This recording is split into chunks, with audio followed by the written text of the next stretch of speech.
México es un país repleto de cultura e interesantes historias, las cuales no tienen nada que envidiarle a las historias de otras partes del mundo.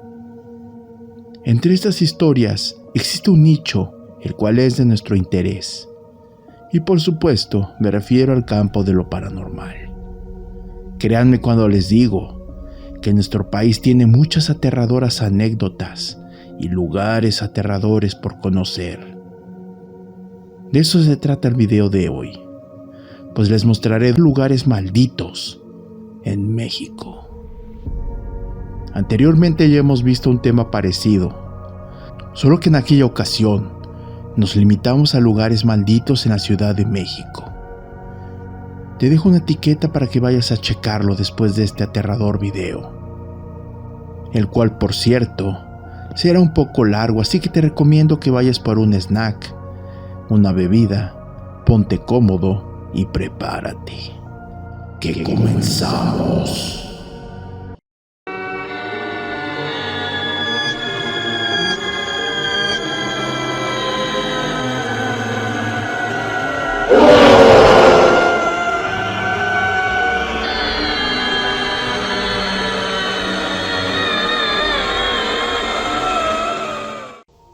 La Casa de los Tubos, Monterrey. Para conocer la historia de este siniestro lugar, viajaremos al Monterrey, Nuevo León de los años 70. Un día, un padre y su querida hija llegaban a la gran ciudad para comenzar una nueva vida.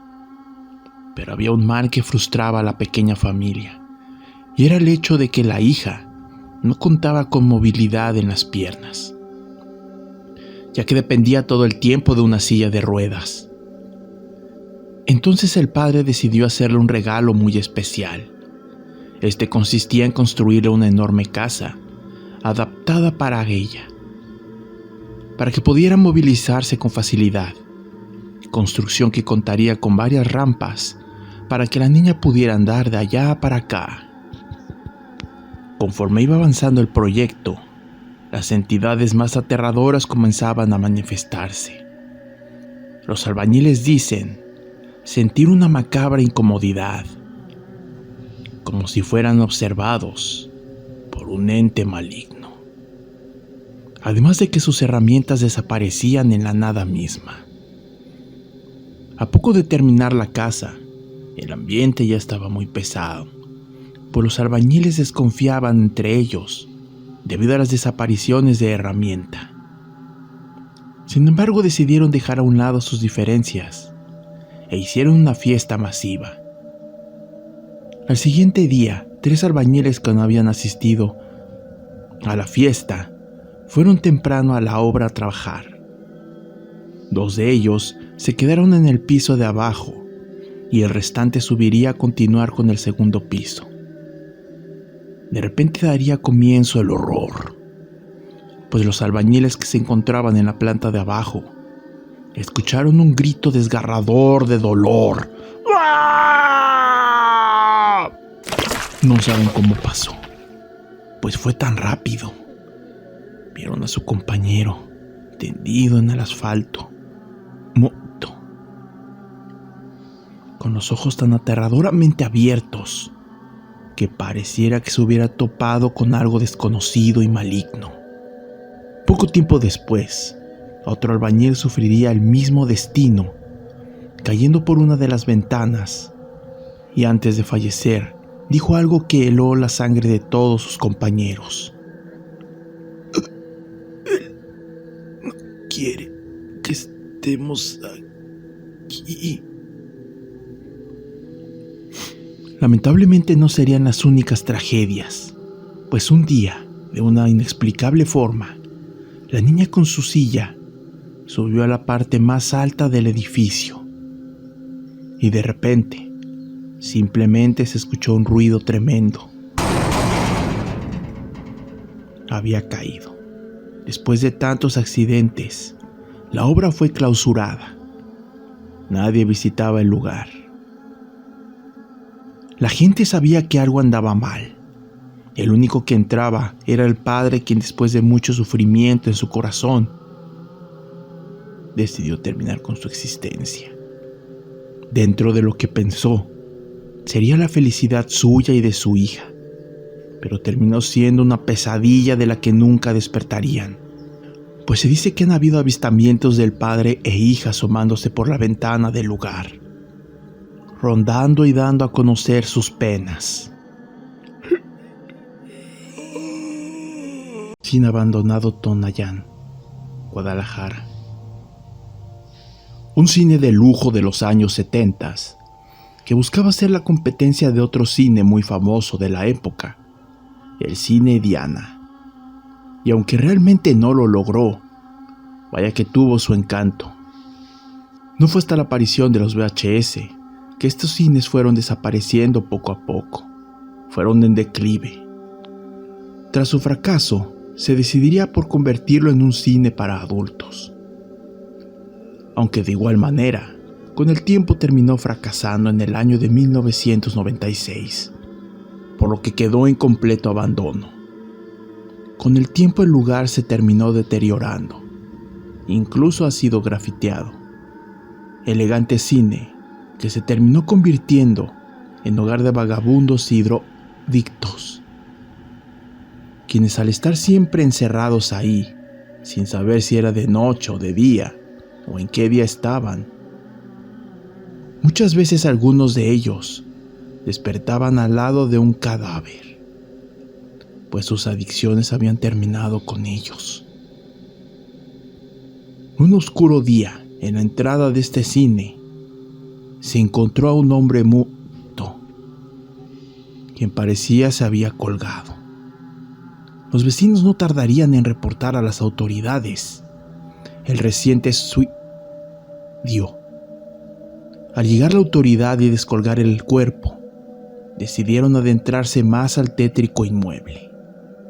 Entonces se encontraron con el horror y la desesperación. Una atmósfera llena de asquerosidad y muerte.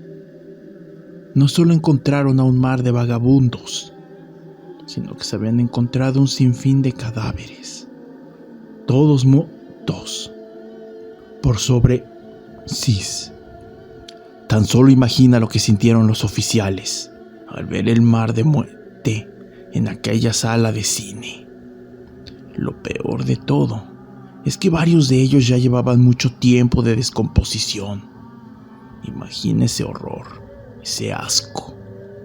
De hecho, un youtuber que sigo, me refiero a Explorando el Mundo, entró a este tétrico lugar y asegura que aún se pueden encontrar restos de aquellos pobres hombres que se dieron ante la perdición. Tal vez no es muy paranormal la historia, pero imagina la cantidad de energías negativas que hay en dicho lugar. Casa de la Pascualita, Chihuahua. Una pequeña tienda donde se venden vestidos de novia. Un momento más que feliz para cualquier pareja. A simple vista te costará creer que el lugar tiene una aterradora historia detrás. La protagonista de esta macabra leyenda es un maniquí. Bastante escalofriante, ¿no? Yo recuerdo que de niño en la sala de mi casa había muchos maniquíes en la oscuridad de la infinita noche. Me daba horrores tener que ir al baño. Regresando a la Pascualita, es un maniquí que ha estado en la tienda por más de 90 años.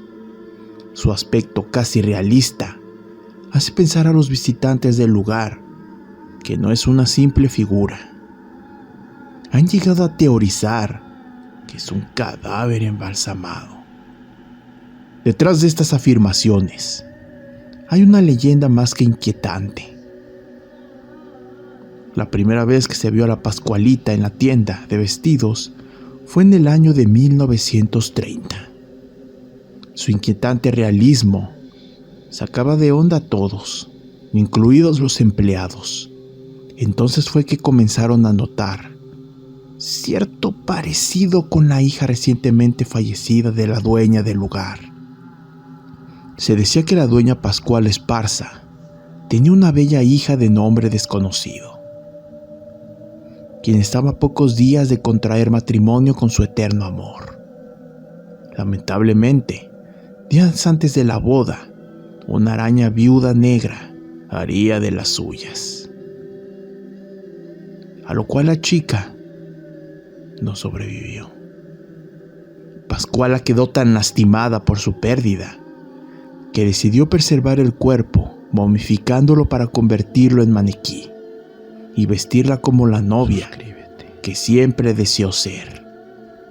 Con el tiempo, las aterradoras historias sobre el maniquí se han expandido, pues hay quienes aseguran que la han visto parpadear en varias ocasiones, incluso mover la cabeza. Hay mucha gente que incluso le han pedido milagros y aseguran que sí cumple sus promesas, por lo que muchos visitantes le llevan flores y regalos. Una historia más alocada que hay por ahí dice que un mago francés la resucita en las noches para poder bailar con ella. Pero claro, son solo leyendas.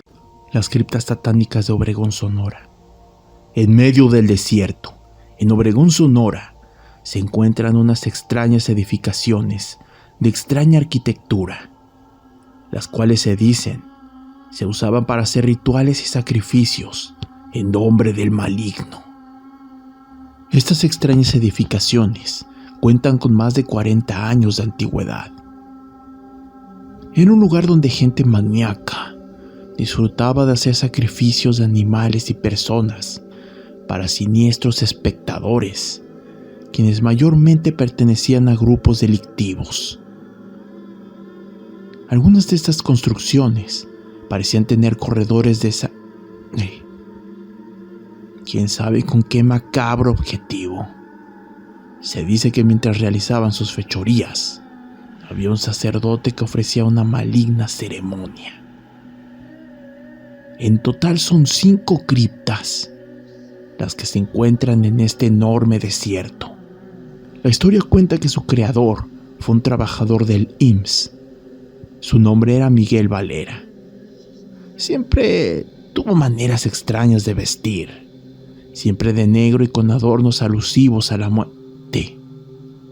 Mucha gente que visita el lugar cuenta la historia de las criptas, de los sacrificios donde corría la sangre hacia la tierra del lado donde nace el sol. Aunque la arquitectura es extraña y puede llegar a ser un poco aterradora, lamento decepcionarte, pues las historias del lugar nunca se han comprobado, salvo las maneras de vestir de Miguel, quien los mismos vecinos dicen jamás le hizo daño a nadie. Se la pasaba trabajando en el IMSS y por supuesto en sus edificaciones, pues era fan de la cultura gótica. Aún así, los rumores le han afectado bastante, pues se quisieron vender estas edificaciones por 2 millones de pesos. Pero debido a su supuesta macabra historia, nadie jamás quiso comprarlas. Aún así, es un lugar bastante interesante, lleno de una atmósfera enigmática y misteriosa. Hay que admitir que Miguel tenía un buen gusto por la arquitectura. Dime, ¿te atreverías a visitar estas criptas? El Panteón de Orizaba, Veracruz. Cementerios con macabras leyendas paranormales hay en todas partes. Pero para este video me enfocaré en el cementerio de Orizaba, Veracruz. Un lugar enigmático y bello, por lo menos a su manera. Y como cualquier cementerio, imagino debe albergar un sinfín de historias sobre encuentros con lo desconocido. Sin embargo, te relataré la más famosa.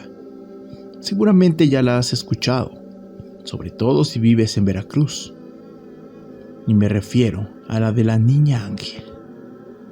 Aquella desgarradora historia que cuenta cuando una pequeña niña de nombre Ana María Dolores Segura fallecería lamentablemente de una terrible enfermedad, mientras sus padres se encontraban de viaje. Aunque otra versión dice que su muerte fue accidental, pues se acercó una vela que le terminó prendiendo el vestido. Y bueno, ya se imaginarán. Al enterarse los padres destrozados por su pérdida, mandaron a construir una tumba con un famoso escultor de la época, Ronaldo Guagnini, o como se diga. Usando mármol traído desde Italia, creó una imagen en tamaño de Anita. Esta estatua parecía estar durmiendo, mientras detrás de ella había un ángel que cuidaría de ella por la eternidad. Esta tumba data del año de 1908 y perteneció así hasta el año 2018, que se colocó un domo para su conservación, ya que es una tumba muy visitada por los turistas. El cuidador del cementerio, Juan de la Luz Enrique, afirma que ha visto pequeñas sombras jugar junto a la tumba. Incluso ha logrado ver la sombra del ángel recorriendo el lugar, cuidándola tal vez. Más aterrador aún es el hecho que dice que ha visto a la pequeña estatua levantarse de la tumba y recorrer el cementerio. Debo advertirte que si planeas visitarla, debes llevar una rosa o rezar 3 Aves Marías en respeto a la niña y al ángel. De no hacerlo, podrías lamentarlo. Hubo una persona que no siguió la regla y sufrió la venganza de ambos espíritus. Mientras pasaba por la tumba, no tomó en serio la leyenda y de repente se desvaneció, dándose un fuerte golpe en la cabeza. Tal vez se tropezó, aunque cuentan que fue el ángel quien lo golpeó haciendo uso de una de sus alas. La mamá de aquel adolescente, teniendo conocimiento de la leyenda, regresó al cementerio a pedir desesperadamente perdón por parte de su hijo. ¿Habrá sido perdonado? Reino Mágico, Boca del Río, Veracruz. De regreso en Veracruz, hablaremos de un parque que, aunque tenga la palabra mágico en su nombre, este perdió su magia hace muchos años, pues desde su construcción en 1988 fue considerado un lugar maldito, debido a los múltiples accidentes que sucedían en el lugar.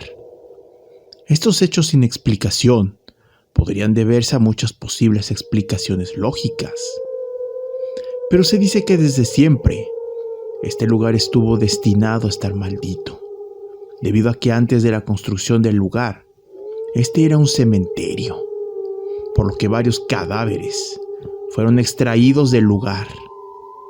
Y tal vez estos, solo tal vez, enfureció a los espíritus, debido a su extracción, saliendo a vengarse de todos aquellos que profanaron su descanso. Hoy en día, Reino Mágico no es más que el recuerdo del parque. Eso sí, repleto de historias impactantes que involucran el mundo de lo paranormal y lo desconocido. Desde lo más típico, como sombras y entes extraños recorriendo el lugar, hasta la leyenda más popular, en la cual unas estatuas de Blancanieves y los 7 enanos son los protagonistas. Pues se dice que ha habido avistamientos de estos moviéndose, incluso platicar entre ellos. Existió una persona que, debido al impacto de verlos cobrar vida, falleció.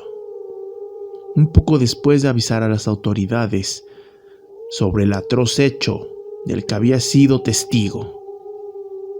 También se dice que en épocas, cuando el parque estaba en funcionamiento total, más de una persona reportaba en la alberca alguien o algo los jalaba de los pies, intentando ahogarlos. Varios estuvieron al borde de la muerte, a pesar de que no era una alberca muy profunda.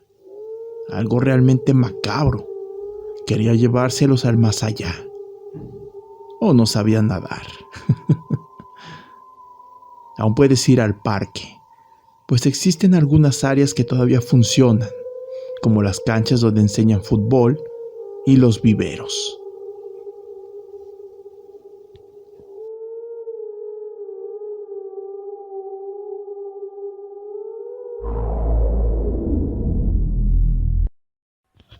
Hospicio Cabañas, Guadalajara. Sin lugar a dudas, uno de los lugares más bellos de mi natal Guadalajara, el cual abrió sus puertas al mundo en el año de 1810, el cual es considerado una de las muestras más importantes de la arquitectura neoclásica en el país, construida por Juan Cruz Ruiz de Cabañas, con la idea originalmente de ser un albergue para niños abandonados y desamparados, aunque más adelante sería usada con muchos otros propósitos. Nos enfocaremos en el tiempo cuando era orfanato, verano. El primer reloj instalado que vio la ciudad de Guadalajara se encontraba en la fachada del hospicio, el cual evidentemente sería una gran novedad para la época. Pero con el tiempo este reloj sería apodado como el reloj de la muerte. A continuación te diré por qué. Cuando la ciudad se encontraba en pleno crecimiento urbano, Cabañas acostumbraba a salir en las noches, buscando niños desamparados que necesitaran de su ayuda. Justamente una de esas noches, se encontró a un extraño hombre vestido de monje, quien le dijo: "Eres una buena persona. Siempre oras y ayudas a la gente que más lo necesita. Vaya, hasta construiste una casa para ayudar a los más pobres. Pero lamento decirte que tu casa está por ser destruida. Y habrá mucha guerra y destrucción". Cabañas intuía, no, sabía que aquella persona era el maligno en persona, el cual le dijo que la única manera de salvar su hogar era arrodillándose ante él, a lo que Cabañas obviamente se negó, por lo que pagaría las consecuencias. ¿Recuerdas el reloj que te mencioné antes? Pues el cual se mantenía funcionando, hasta que de repente se detenía y volvía a funcionar, sin necesidad de intervención. Las monjas comenzaron a notar que cada que el reloj se detenía, moría uno de los niños del hospicio. Fue un miedo inconmensurable el que provocó en todo Guadalajara. Es por eso que lo bautizaron el reloj de la muerte. Los años pasarían y Cabañas moriría en el año de 1824, con la desilusión de nunca haber visto su hospicio funcionar como él esperaba. Pues en la época de la independencia, este sería usado como cuartel, cárcel y caballeriza. Y el reloj fue retirado y destruido hasta 1952, pues este estuvo aterrando a los habitantes de Guadalajara por años. Actualmente es un museo y puedes visitarlo, la Casa Mijangos, Querétaro. Definitivamente una de las historias más impactantes y aterradoras que el país mexicano tiene por contar. No es novedad para los conocedores de lo paranormal que esta macabra casa, con una horrenda y desgarradora historia detrás, se encuentra en la ciudad de Querétaro, pues un número considerable de exploradores y creadores de contenido han dado con el lugar para explorarlo y conocer todos sus oscuros secretos. El inmueble no tiene una historia detrás como los que hemos visto hasta ahora en el video, más que lo que pasó esa tétrica noche. Verán, la protagonista de esta historia es Claudia Mijangos, quien en su juventud fue nombrada reina de belleza de Mazatlán, quien años después se mudaría a Querétaro junto a su esposo Alfredo Castaños Gutiérrez, con quien tuvo 3 hijos. Tras estar en Querétaro se iría a trabajar como catequista, para posteriormente poner una tienda de moda en el centro de la ciudad. A mediados de la década de los 80s, la pareja comenzaría a desarrollar actitudes extrañas y problemas mentales. La lucha de poderes en la relación hacía que Claudia desarrollara inestabilidad emocional. Poco después, Claudia se terminó enamorando de un sacerdote llamado Ramón, al grado de llegar a la obsesión, lo cual posiblemente ocasionó la separación con Alfredo en 1989.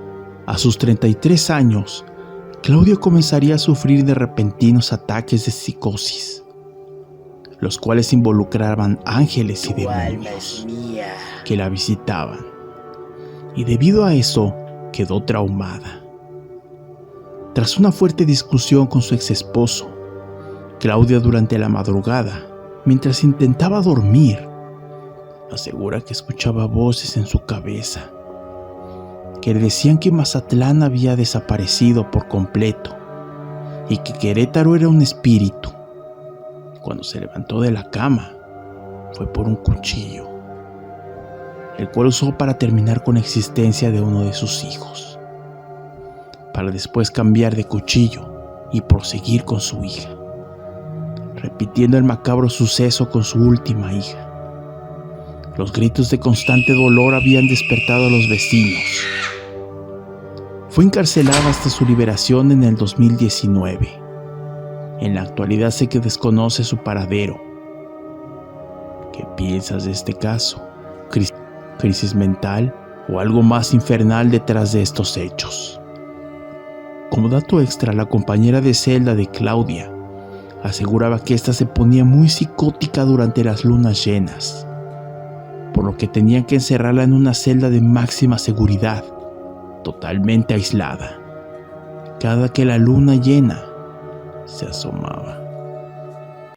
Las Islas María, Nayarit. Ubicado a unos 120 kilómetros de San Blas, en las costas de Nayarit, las Islas María serían un centro penitenciario por muchísimos años. Un lugar tan remoto que los presos del lugar no tuvieran por dónde escapar. Dicho proyecto fue visión del expresidente Porfirio Díaz, donde tras ser terminada la prisión de máxima seguridad, esta tendría la función de encerrar a los criminales más peligrosos y también a aquellos que hubieran cometido un delito político. También sería utilizada para liberar espacios de las demás cárceles. Quienes tenían el cruel destino de ser encerrados ahí entraban a la perdición total, en una pesadilla de soledad, pues debido a lo inaccesible del lugar, los prisioneros de las Islas María eran totalmente olvidados del mundo, como si jamás hubieran existido. Entre las décadas de los 40 y 50, los reos de más alta peligrosidad comenzarían a apoderarse de la isla, resultando en un sinfín de torturas y maltratos por toda la prisión, convirtiéndose en una de las prisiones más temidas de todo México. Estas enigmáticas islas tienen una muy larga historia, pero no estamos aquí para contarla, sino por todas esas anécdotas perturbadoras que rodean el lugar. Y te puedo decir que la que fue conocida como la prisión del infierno tiene mucho por contar en el campo de lo paranormal.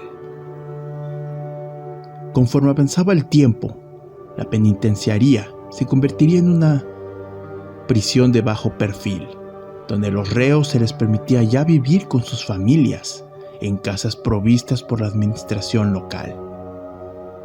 Una de esas casas agarró cierta aterradora fama, posiblemente la historia más sonada del lugar, y me refiero a la casa del payaso. La leyenda cuenta que unos sujetos entraron a la casa abandonada sin permiso. Cuando empezaron a recorrer todo, llegarían a una habitación al fondo, donde la puerta de un closet se abriría por sí sola, y dentro había un payaso. Aquellos hombres salieron despavoridos, y como si un programa de comedia se tratase, aquel payaso no era más que un dibujo.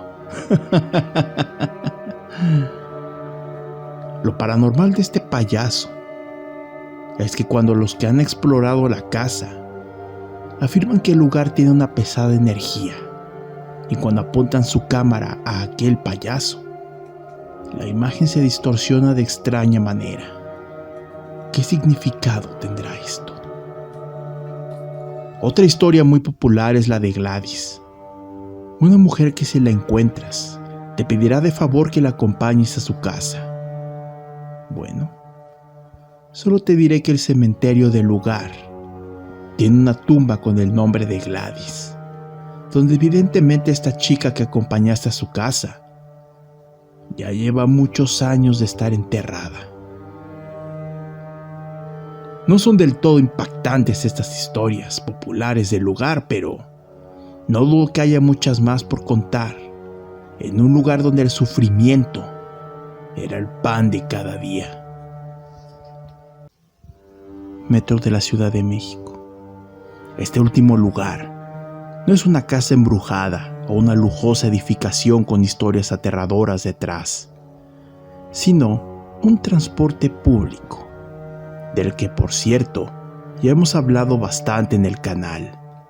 Como ya habrás visto, me refiero al Metro de la Ciudad de México. Un transporte público que, a pesar de ser muy poblado, pues transporta alrededor de 5 millones de personas diarias, los entes sacados del mismísimo Averno y espíritus que no han encontrado la luz han tomado los túneles del metro como su hogar por tiempo indefinido.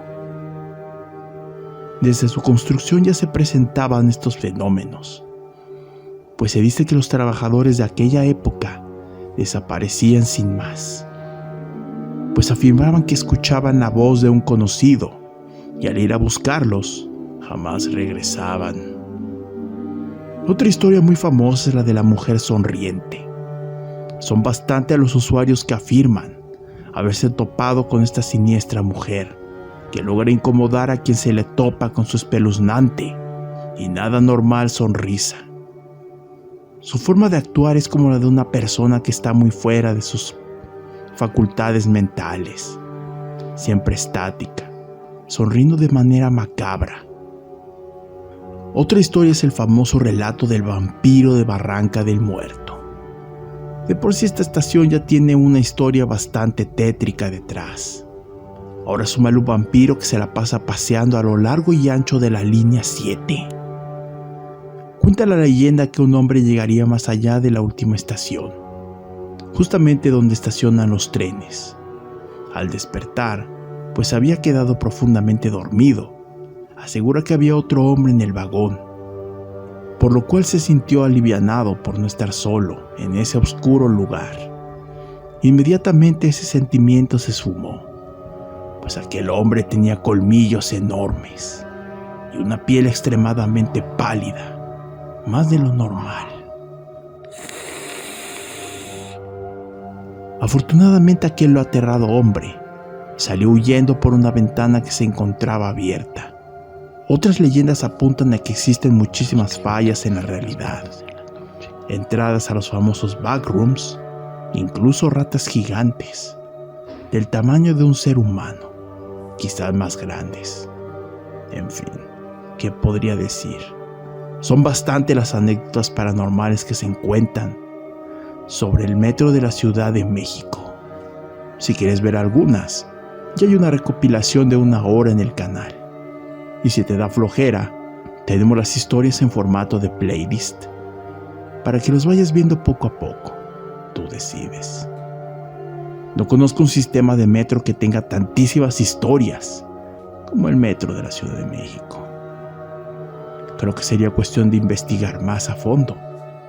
Si te gustó esta historia y otras de Estación del Horror, no olvides suscribirte al canal, dar like a los videos que más te gusten y compartir con tus amigos y familiares, y así poder crear una siniestra y gigantesca comunidad de horror. Se los agradecería muchísimo. Me atrevo a decir que nuestro país tiene historias de terror que, la verdad, no tiene nada que envidiarle a la de otros países. Disfruto investigar y escuchar historias y leyendas aterradoras que suceden aquí. Algunas con mucha historia detrás. Dime, ¿hay un lugar que faltó ser mencionado en el video? Me encantaría hacer una segunda parte de estos lugares. De paso, recuerda que puedes mandar tus siniestras historias en los comentarios, en mi Twitter, cuyo link está en la descripción, o al correo oficial del canal. estaciondelhorror3@gmail.com. Los estaré leyendo a todos.